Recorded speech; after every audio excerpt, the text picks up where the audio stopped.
host, Jacqueline Strayer.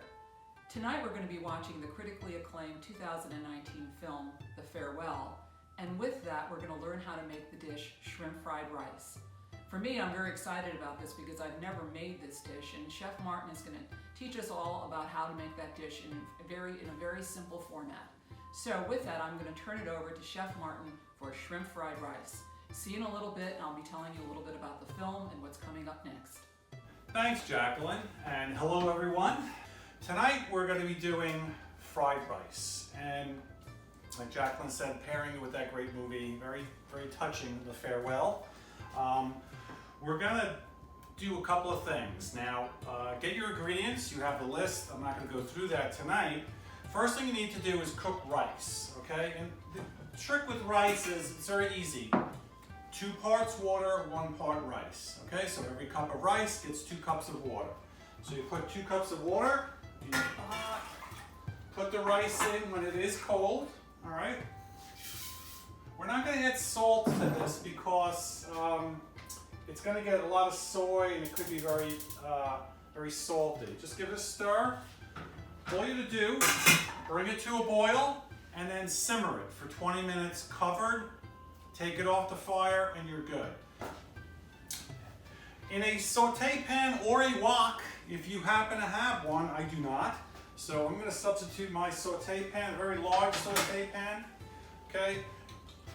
Vegetable oil, 4 tablespoons. I'm going to do it by eye just to coat the bottom of the pan. I'm using olive oil. I happen to like that flavor. Bring that up. Let that get started.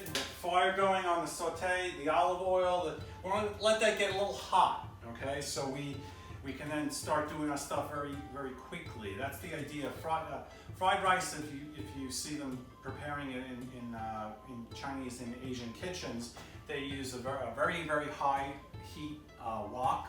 They use a peanut oil for that. I'm just using regular vegetable oil. But you want to get the temperature high, then we'll add our ingredients. Fried rice, like I said, is kind of, it's a repurposing of something that was old. Okay, our pan is nice and hot. We're going to start adding our ingredients. We're going to put the onion and garlic in first. Let that get a little translucent.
sizzle. Let's shut that down.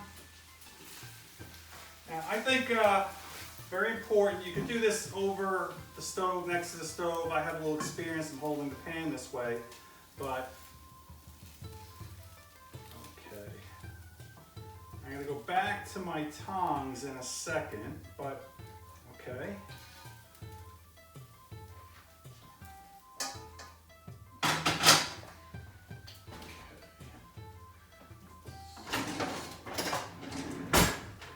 So we want to take out those shrimp, some of them, and place them right across the top. I mean, they are the star of this dish, so we want to show them and kind of, highlight those. So put them up, I like to put them up in a line across the top so people can kind of get as they go.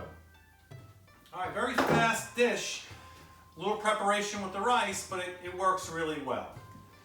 Fried rice from Vichare, right there.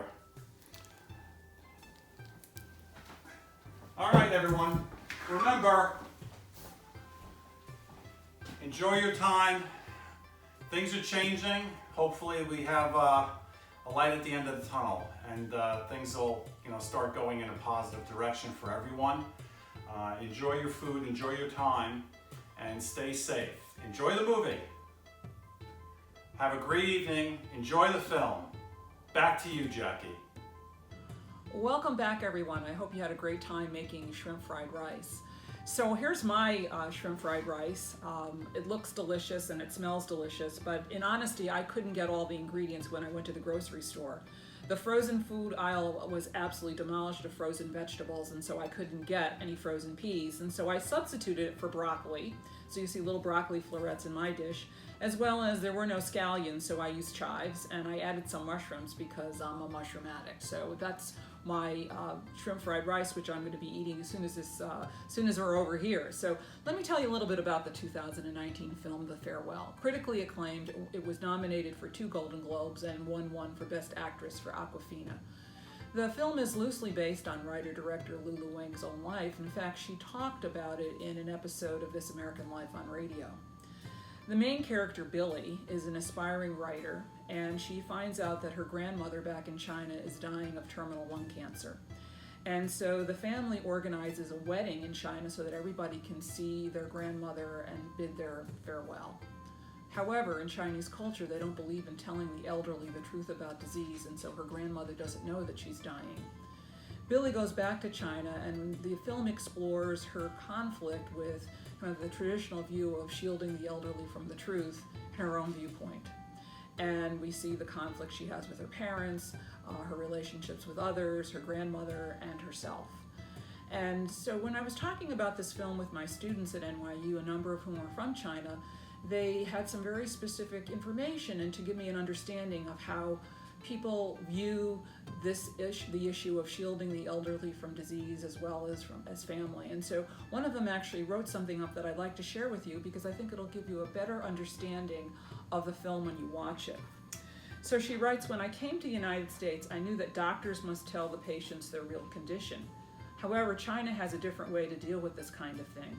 If the patient's condition is particularly serious, the doctor may talk to the family first. If the family asks the doctor not to reveal the true condition to the patient, the doctor will generally agree. The purpose of this is so the patient doesn't worry too much about their condition. Many Chinese people think that this is a way to help the patient reduce the psychological burden. I cannot tell that this way is correct or not, but I'm sure that the starting point for most Chinese people to do this is from love." In addition, she shared another aspect that she wanted to convey to all of you when you watch the film, and this is basically about the Chinese family, and basically the Chinese family and emotional expression. The Chinese attach great importance to the family, but Chinese emotions are very restrained, and the way of expressing love is often through actions rather than words. From my personal experience, I barely heard my parents say, "I love you," but I know they always gave me the help and support I needed. This is the kind of interesting emotional connection.